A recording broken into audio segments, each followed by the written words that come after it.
Thanks. It's amazing that Reedy and Reed alumni could organize themselves to come in here.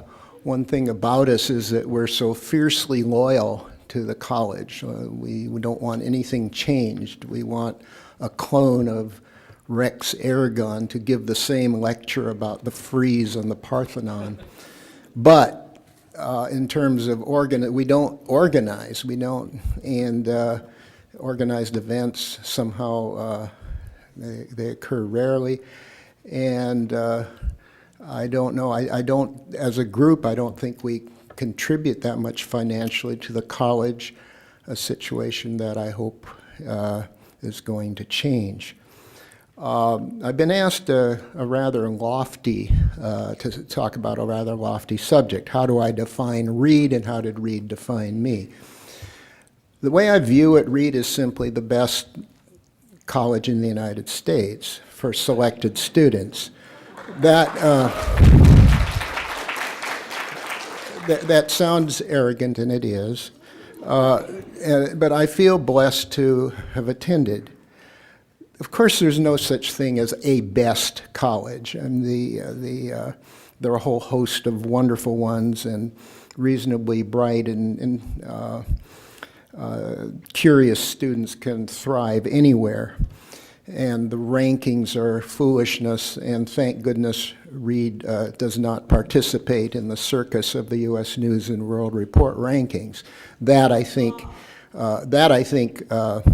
accrues to our benefit. It's another sign of the college specialness.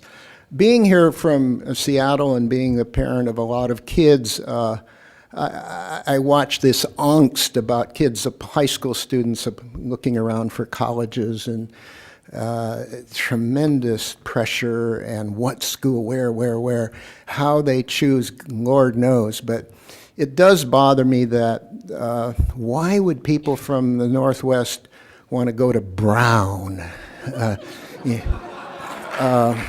You know, these so-called prestigious schools. What is it about Brown? I mean, my God, you know, all right, it's okay, and the Ivy League schools. But the thing is, we Reedies we do look down our nose at the Brown and Stanford and places like that because they don't work very hard.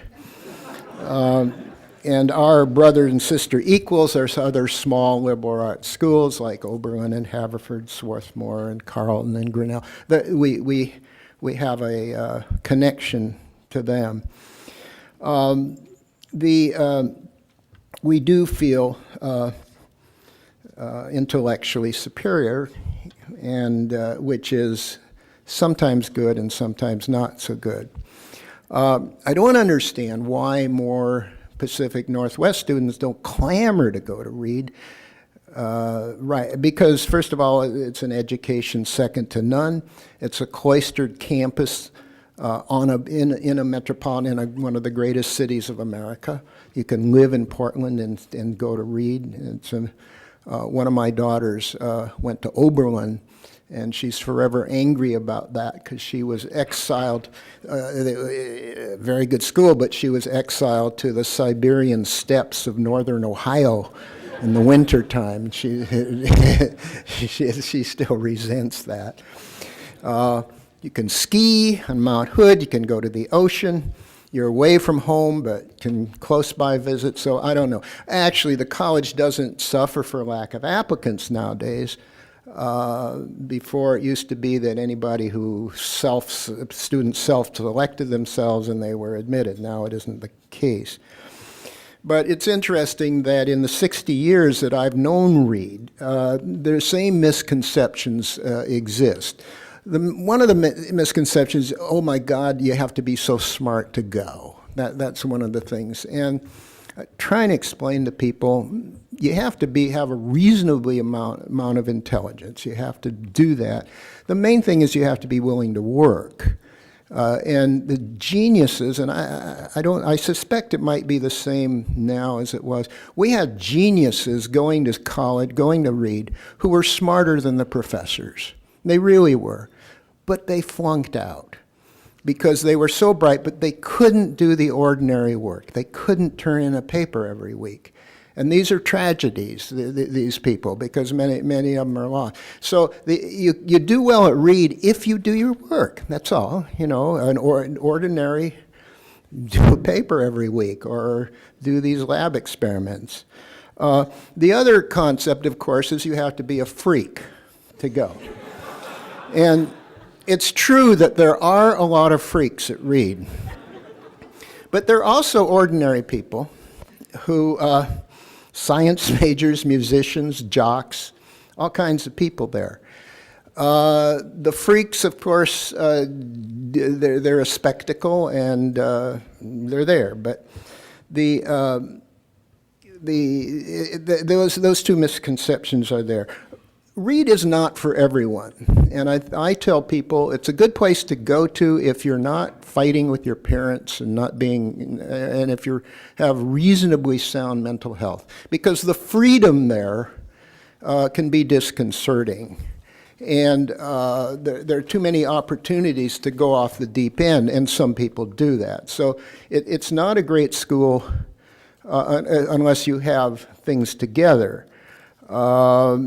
Things have changed, of course. The school has doubled in size. The physical plant is really a beautiful job. And I've been really impressed with one of the things that Colin Diver has stressed about trying to add counseling system to not tell kids what to do, but to be more available. It used to be that you were on your own. And this age group of kids where suicide is the highest, alcohol-related deaths and suicide is the biggest cause of death in this age group. So I'm really pleased to see that. One of the things I was impressed, there still is, the kids are too much smoking. Well, what are you going to do? There is still too much drug use at Reed, as far as I'm concerned. It's been there a long time. And if I were the administration, I wouldn't know what to do about it either. But on one hand, you don't want to be too restrictive. On the other hand, you don't want kids to kill themselves. Last year, a young man did kill himself in the Reed dorms from an overdose of heroin, and I was so impressed reading in the alumni bulletin that the college took the opportunity to have a symposium with the parents of the young man's family supporting this, to have a discussion about the issue of drugs and should the college act collectively to take more action on looking after, not just being an individual, but the honor code also means looking after your friends as well.